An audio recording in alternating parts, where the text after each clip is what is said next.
Okay, I'm going to try to make a video again and upload it because it didn't work earlier. Okay, I'm going to do this real quick, and then while this video is uploading to YouTube, I'm going to go on Facebook and scan in the stuff and make a photo album for this. I knew it was coming. I knew a motion to stop my visits was on the horizon. I just didn't know when it was coming. Okay, so this was filed today. I'm just going to read it. Comes now the plaintiff and would move this honorable court to stop Lydia Hubble, hereinafter mother, her supervised visits with party's minor child. In support of this motion, father would state as follows. Paragraph 1. In early June 2018, mother started her 2-hour weekly supervised visits with child. Okay, we're in July now. I don't think it was early June. I think it was more like mid-June, and I didn't get all my hours in June. In early June 2018, mother started her 2-hour weekly supervised visits with child. Visits are supervised by Angela Hilliard of Omni Community Health. Paragraph 2. On July 14, 2018, child reported to father that during her last visit with her mother on July 2nd, mother brought a fan to the visit. The fan had child's picture and a text on the fan that said, "Bring Dilara home." Child stated that it was a very good fan and helped her cool off in the meeting room of Green Hills Public Library where the visit took place.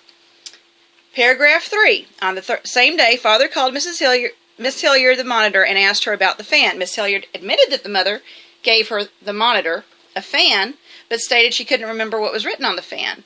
Father expressed Mrs. Hilliard his concern and told her that child remembers what was on the fan. Paragraph 4. Through a text message, father asked Mrs. Hilliard for a picture of the fan. Mrs. Hilliard informed father that her supervisor told her to share the picture with DCS. Father was not able to obtain a picture of the fan from the monitor. This text communication is attached as Exhibit 1. Father was also not able to obtain visitation notes from the monitor to see if this incident with fan was documented in the notes. Paragraph 5. Based on the description by the child, the fan looked like the fan on Exhibit 2, which is downloaded from mother's Facebook page. Mother on March 29, 2018, on a March 29, 2018 Facebook post, admitted handing these fans out to the public.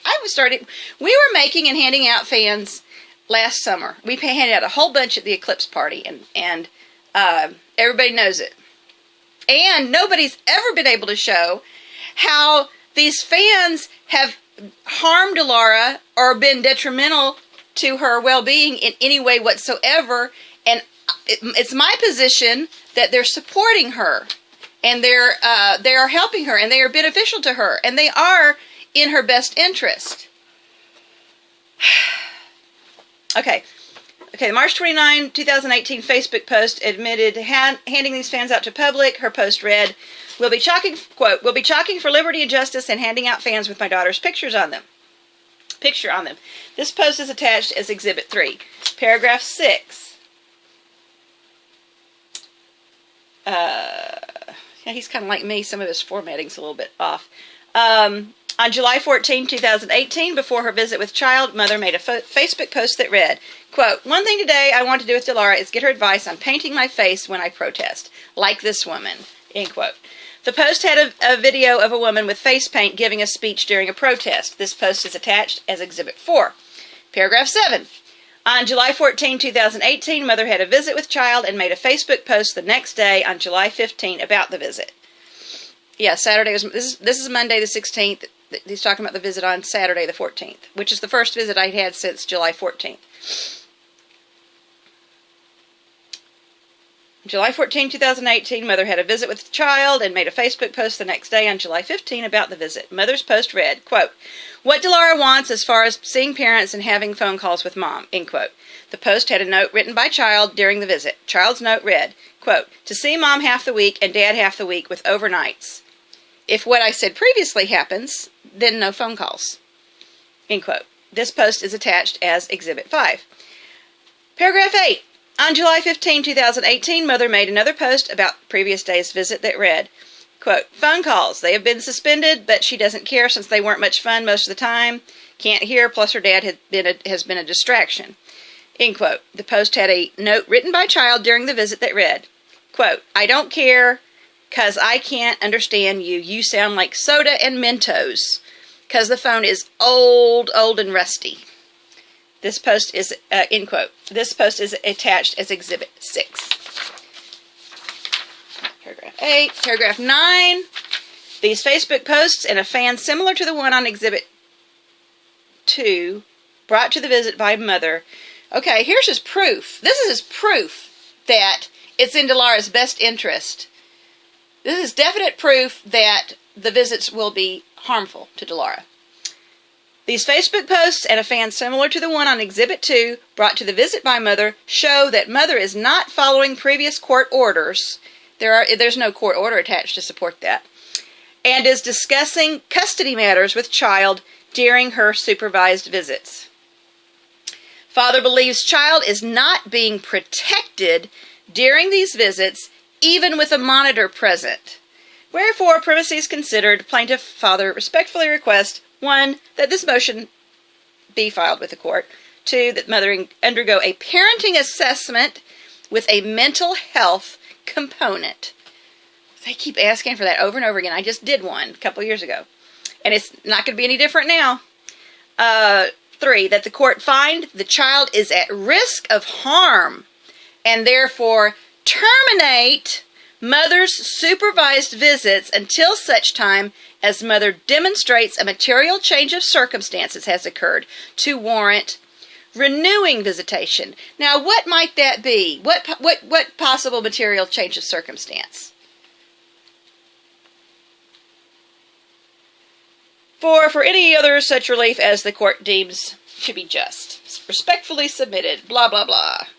This is set for August 7, 2018 in Courtroom B in front of Judge Calloway at 9 a.m. And I'm going to upload all this. This is a text, screenshot of the text message. Make sure there's nothing. There's nothing. Oh, that's pretty fancy. How did he do that? He's got the text up here pretty. It's typed. I don't know how I did that. Exhibit 1, text message from monitor Angela Hilliard declining to provide a picture of the fan. Okay, so and I don't have a smartphone. Anytime somebody sends me a text, I'm always confused. I'm like, especially if it's a one-word answer, and I'm like, well, what was the question? And I have to like go through my outbox and find what was it the answer to. But apparently with these smartphones, you've got like a running. It's kind of like a Facebook chat or something. So he says thanks. She says, okay, I'll let Mom know. You're welcome. Is there any way you could send me a picture of the fan Mrs. Hubble gave you? Doesn't say what date this is. Just says today, 10:54.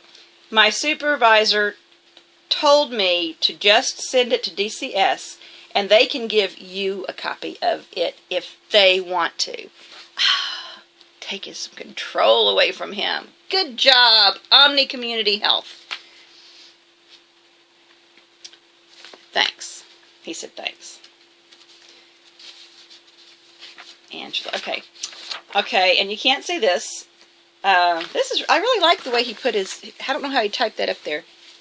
It says, fan similar to the one brought to visit by mother on July 2nd. And that's one I brought some examples from my car. I went out to the car during the visit. It was hot in there in the meeting room. It was a small meeting. No, it was a good size, but it was still hot in there. And these are some of the fans that the kids and I made. And we had somebody kind enough to donate some money to help pay for materials. So different kids, CCLJA, Dilara's friends, and other people. So we've got pictures of Dilara, 10-cent print day. Got a whole bunch of pictures of Dilara last summer. Cut them down. The kids are really good. They love to use scissors and tape. And so it's taped on there with just cheap shipping tape, clear, wide tape from Dollar Tree or whatever. So it's just taped on there with that wide tape. The whole thing's covered, so it sticks on there good. And then I got the sticks and the hot glue. I'm pretty much the one that does the hot glue. And then so there's one. That's the paper. That's the one. These are uncoated. If you want to do these, the cheapest paper plates are the uncoated ones, and they're kind of the easiest ones to write on, because the coated ones are kind of waxy and they're a little bit. The coated ones are better for eating off of, but not as good for art projects like this. And here's another one. Bring Dilara home. I don't know who's calling me. Okay, and this is a double.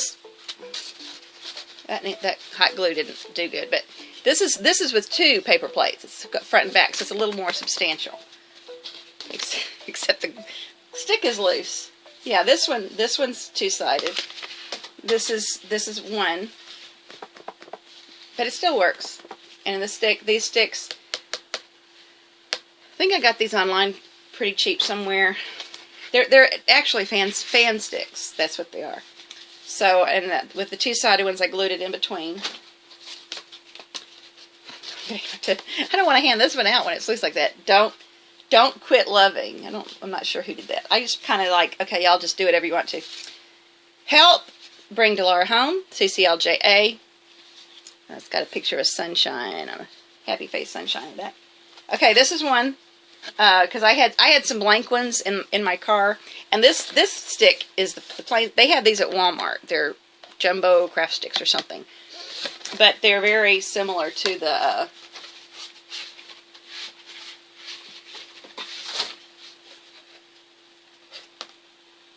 Let's see, how do they compare? I don't know how they compare. Oh yeah, they're the same length actually.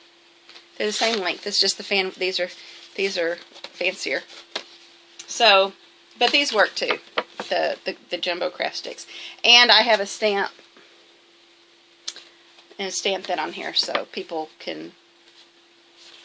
Yeah, that's stamped on the stick. This is one. I think this is one. The one I sent. I don't remember exactly what it looked like. I don't think it said Free Dilara. I think it said Bring Dilara Home. And I think it did have cclja.org on it.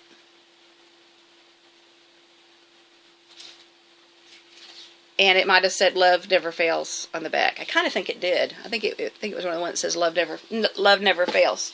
So anyway, that's the incident that put Dilara. What did he say?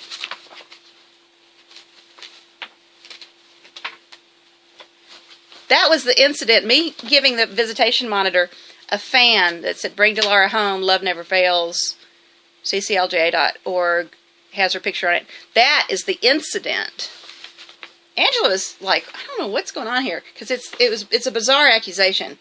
But that's the incident that he says has put Dilara at risk of harm and justifies termination of my visits, of my supervised visits that are unlawfully ordered supervised visits. And there's two really good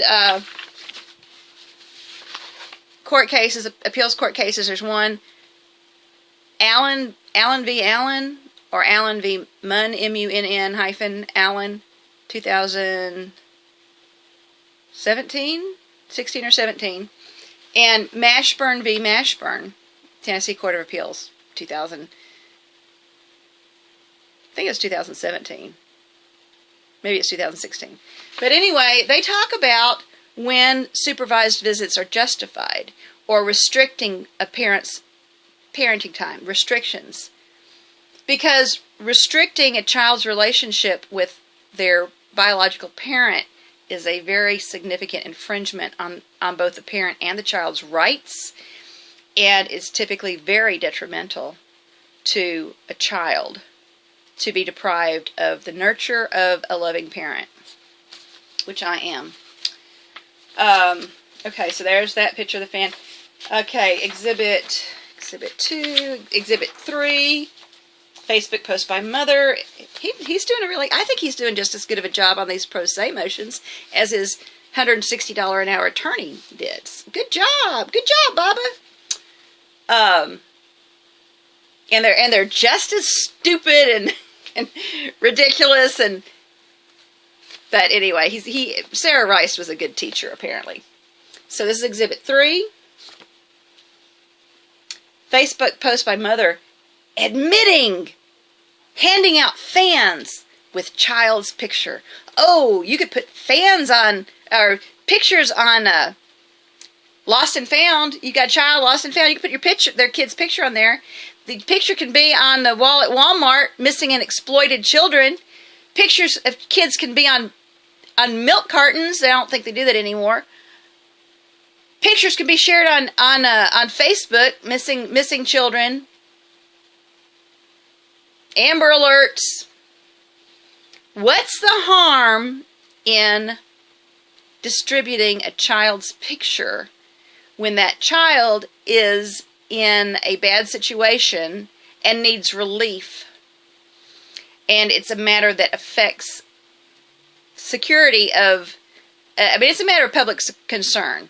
I mean, things like this, putting children at risk, depriving innocent, fit parents of constitutionally protected rights, these unlawful orders with no accountability. That's and show me the harm. Where is the harm? And you've got to have definite proof. You can't say, oh, this is harmful to the child. Oh, this is not in the child's best interest. You've got to connect the dots.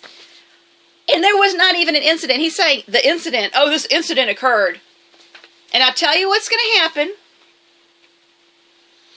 He's going to try to get that visitation monitor replaced. Because he did that before. The first visitation monitor that we had 2 months with, he asked for her to be replaced. And then he said, I don't think anybody can control a mother. I don't care how good the visitation supervisor is. I don't think anybody can control a mother.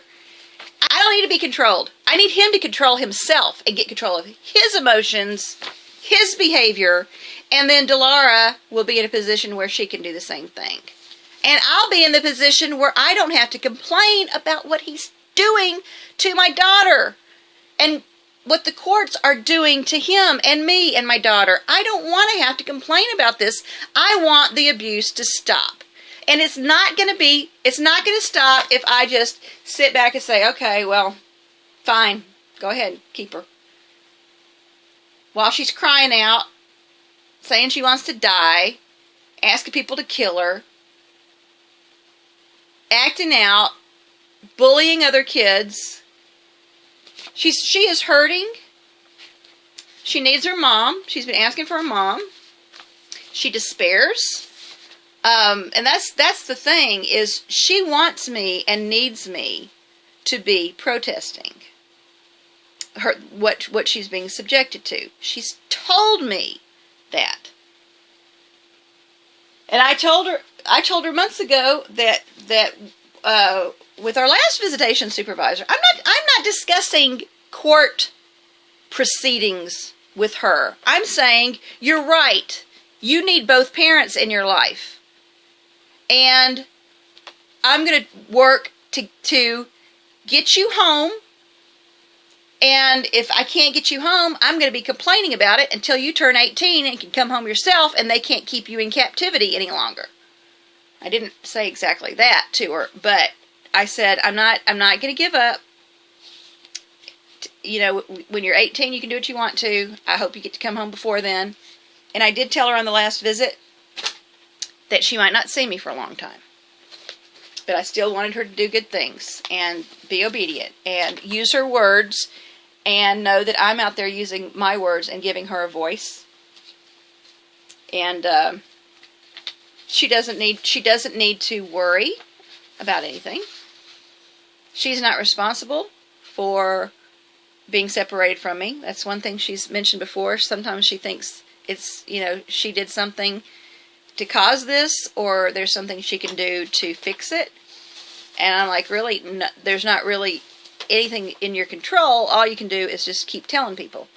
And mostly I'm telling them. Whether she tells people or not, I'll be telling her, and I'll be giving her a voice. And that's why I had her write down what she wanted. And I think I talked about that. Did I do a video yesterday and talk about that? But when I got to the visit Saturday, I thought she was going to tell me, oh, she had this great week at camp and tell me all the stuff she did. But it turns out Angela Starts out saying, we need to talk, Dad's upset. He's upset about that fan. I don't understand the problem. Or, the visits are going well. And there's one thing he did not put in this petition, because I think he thought better of it. But he told Angela that Dilara got sent home from camp on Thursday, July 12th, when she was supposed to come home on the 14th. She got sent home early from overnight camp because of me giving her the fan on July 2nd. So, I give her a fan July 2nd. There's no incident. Nobody gets upset. Nothing. Angela's a lot cooler because she's got her fan. It was a good fan. And that's what Dilara said. It was a good fan. So, there was no incident. He's trying to pretend there is one. But there is going to be an incident. Because he's going to try to get Angela replaced. I don't think he can get her in trouble. And I can already tell. Now, see, when we had Camelot was sick of dealing with both of us. Because all these demands he was making, like he's doing now. And if you watch the Latasha Stevens, I call her Devil Woman. She's lying and hateful, and oh, she was so hateful. And that's the first time I had the police called on a visit. I didn't get arrested, and we did finish our visit. But she was so hateful, but when she came to court, Latasha Stevens, when did she come to court? She came to court in the spring sometime, and the video's on YouTube. I think probably all of it.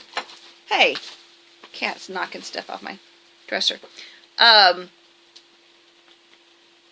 But she, at some point in Garden ad litem, said something, and Latasha Stevens, she indicated she was tired of dealing with both of us. She was glad to, and the company says, well, we're not. She tried to say, oh, I'm concerned for my team's safety because the mother's dangerous. And it is all just stupid, bogus misrepresentation, lies and misrepresentations. But she got rid of us, yeah, and I didn't get another visit for. I got another visit like the next month, and then my daughter's dad also sabotaged that one. And that's when I got arrested for criminal trespassing.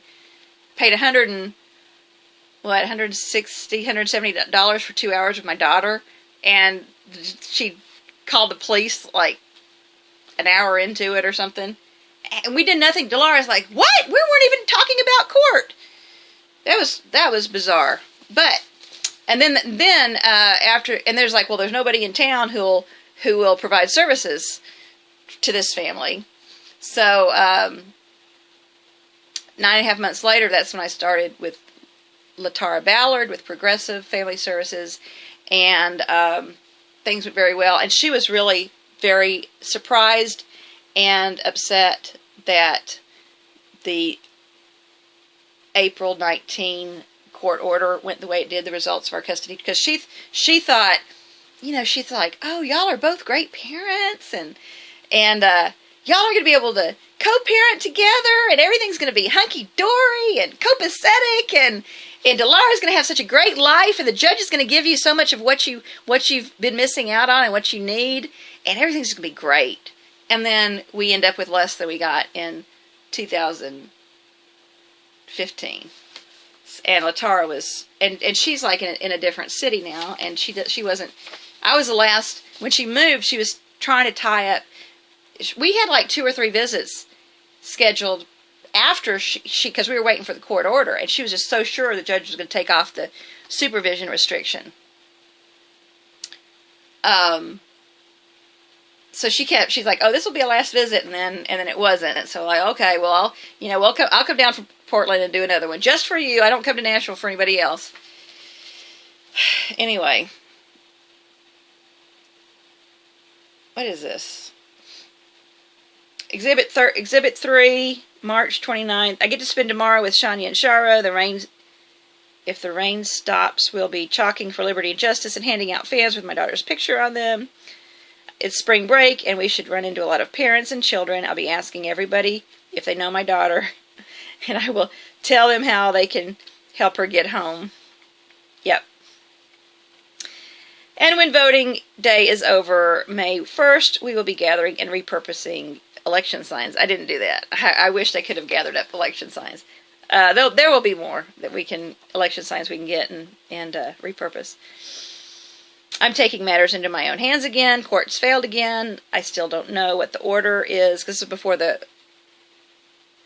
the, she took it under advisement February 9th, I think. So this was like late the next month. And it was fixing to come up on the 60 days. She went over the 60 days. You're supposed to be no more than 60 days under advisement. She kept it over 60 days. And then she finally issued her order April 19th, and it was horrible. It's like, oh, there's been no material change in circumstances. So I'm not changing anything. The 2015 order is going to stay in effect, plus I'm putting these additional restrictions on the mother. Dilara should also be with me and her friends tomorrow. And she would be if there were any justice in this town. So that was my March 29 post. Exhibit 4. Yeah, this is Winona LaDuke in Minnesota. She's one of the water protectors. She had red face paint. And I'm like, okay, well, people paint their faces for, to support their team. This is Team Dilara, and I think if we come up with an emblem or a face paint, that might be something, like Anonymous has their mask, and of course that keeps people anonymous. We don't have to be anonymous. We can be if we want to, but maybe face painting would be. I thought, yeah, but we didn't have a chance to talk to Dilara about that. But Dilara is 100% on board with me protesting to help bring her home. There's zero evidence that it's detrimental to her. All the evidence shows that it makes the father uncomfortable. He's annoyed by it. He feels harassed by it. He wants me to disappear, stay out of Dilara's life forever, which, when he went in September 2017 and asked for a 5-year no-contact order, if he had gotten that 5-year no-contact order, and if we were not able to overturn it on appeal, he probably would have hoped that in 5 years Dilara would have been completely alienated from me and would have forgotten about me, wouldn't be asking for me, and he would enjoy his peaceful possession of this child without me being an annoyance. You can't see this on the copy, but in Lydia A. Hubble Facebook photo albums, there's an album I think it says July 14th visit. That's what this came from. And I didn't coach her. I'm just like, okay, because she had this meltdown at camp. She had this bad week at camp. And I'm like, okay, what are we going to do? How can we help you? Okay, let's tell everybody what you want. Write down what you want. Write down how much you want to see me and how much you want to see your dad. And she wants to see us 50-50. And I asked about the phone calls, and she didn't care about the phone calls because if she sees me, if she's not seeing me at all, she probably would like to hear my voice on occasion. But she's probably not going to get that opportunity. Yeah, Facebook post about July 14, 2018 visit with a note by child, handwritten during the visit. Child's note reads, to see mom half the week and dad half the week with overnights. If what I said previously. Oh, okay. No, that's right. She said, to see mom half the week and dad half the week with overnights. And she could have put a period or parentheses or something. If what I said previously happens, which she was talking about if she gets to see me half the week and dad half the week, then no phone calls. She doesn't care about the phone calls. As long as she's seeing me, she'd much rather talk to me in person half the week and not have phone calls the other half the week while she's with her dad. And then this was the handwritten note about the phone calls and about how it sounds like soda and Mentos. And Angela's like, what does that mean? I'm like, well, if you put soda and Mentos together, it's kind of like vinegar and soda, and it's basically it's staticky. It's hard to hear because he continues to insist on it being on speakerphone, and I have it on speakerphone on my end. But when they're both on speakerphone, it really and she's like wandering around, and the dad's being a distraction. So the phone calls, and she's told me that on phone calls. She's like, I don't really like the phone calls. I'd rather see you in person and talk to you in person. And who wouldn't? You know, she gets hugs and kisses in person. I can't give her hugs and kisses on the phone. And then the certificate of service, my name's not on here. I had to ask for a copy. The attorney, and I'm confused over, is the attorney representing me in this or not? The judge probably does want this court-appointed attorney representing me, because nobody likes to deal with me. So, but as far as I know, I'm pro se. Willis Jones' attorney, the court-appointed attorney, because there is an open DCS case, because they're keeping this DCS case, claiming that I caused psychological harm to Dilara on a phone call. So there is an open DCS case, and Willis Jones was appointed for that, but I don't know if the judge is going to make it, because she said this is a quasi dependency neglect case anyway. But I'm the one that filed for an emergency petition a year and a half ago because of how Dilara was suffering, and all this documentation about, you know, look at all these counselors' notes, look at the school records, look at how she's getting kicked out. Look at what the dad's saying. So it was served to Willis Jones, Charlena Mack, the guardian ad litem, and LaQuinta Burns, who is the DCS caseworker. But on Thursday we've got a DCS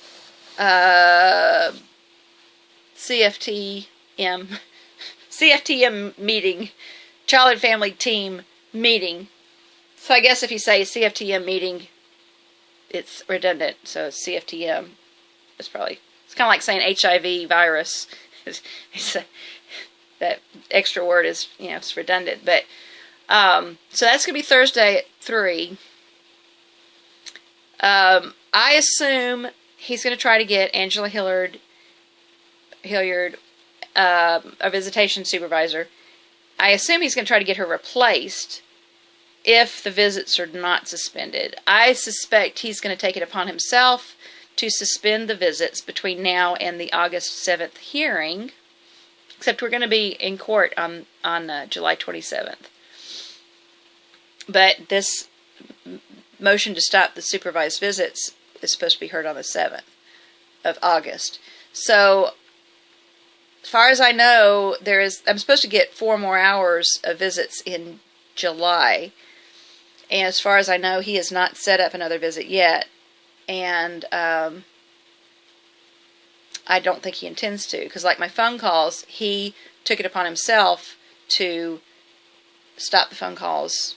And he missed like 4 phone calls before he got permission from the court. Before the judge said, okay, we'll suspend the phone calls until, between now and the hearing. And what I really hope DCS, because I've told him, I said, Judge Calloway is guilty of severe child abuse. Judge Calloway is the #1 perpetrator. Charlena Pymack, she goes by both names. She is a perpetrator of severe child abuse for her she knowingly failed to protect my daughter. So that's what I'm going to be telling DCS is y'all need to go file a motion with Judge Calloway asking for emergency relief for my daughter. And if they don't do that, then they're going to be knowingly failing to protect my daughter, and they're going to be guilty. So I'm not messing around. This has gone on too long. My daughter's dad's getting sicker by the day, and I really don't know what's wrong with him. I don't know if he's lying or if he is delusional. I kind of think he's delusional. I kind of think he really does think somehow he's protecting Dilara, but that might just be a manufactured idea because he wants protection from me. He wants me out of his life. It's not enough to just have minimal contact. He wants zero contact. And he wants Dilara to have zero contact with me. And they keep trying to say I'm the one with the problem. And I will not have another parenting assessment. I will not have another psychological evaluation. I am getting ongoing therapy from a very capable professional, a nurse practitioner. That's pretty good. 50 years experience. He's old. He's older. I think he's old enough to be my dad. I've been seeing him for over 7 years. He spent hundreds of hours in session with me. He's met Dilara's dad. He's met Dilara several times. I've taken her with me a bunch of times. I'm not a bunch of times. Several times. And he's seen, and he's testified to that. He has seen me in his office interacting. He has observed us together.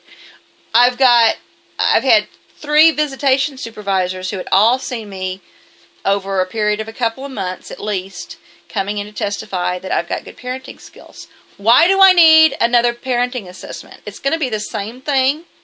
Those fill in the bubble things, computerized thing. It's going to be the same results. I'm a good mom. I've got good parenting skills. I've got a close relationship with my daughter. I've got an extremely low risk of abusing my child. It's going to be the same thing. I'm not doing it again. And I'm not going to see another psych. I'm not going to do it. I'm not going to do anything. It's time for them to start doing what they're supposed to be doing. All right, I'm going to upload this, and I'm going to upload this to Facebook so everybody can see it. But this is Nashville, Tennessee, DCS.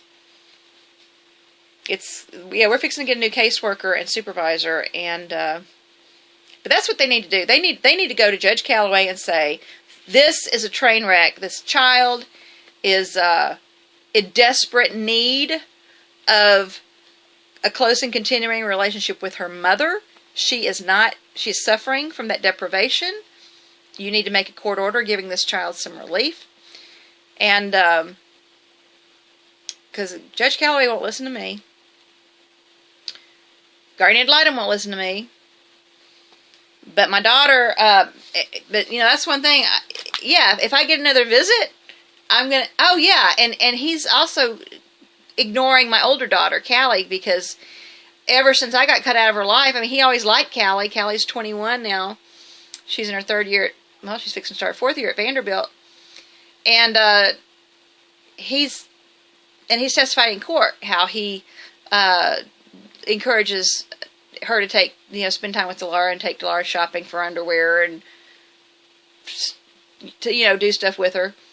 Now that's really the only family member that he has supported a relationship with. Not my son, not my brother, not my aunt that are here locally, not any of Dilara's old friends. And he just cut Callie off in the last couple of weeks. Since he broke the windshield while he was screaming at Dilara, he's cut Dilara off. So I'm concerned that he stopped the court-ordered in-home services, which aren't just to benefit him, they're to benefit Dilara.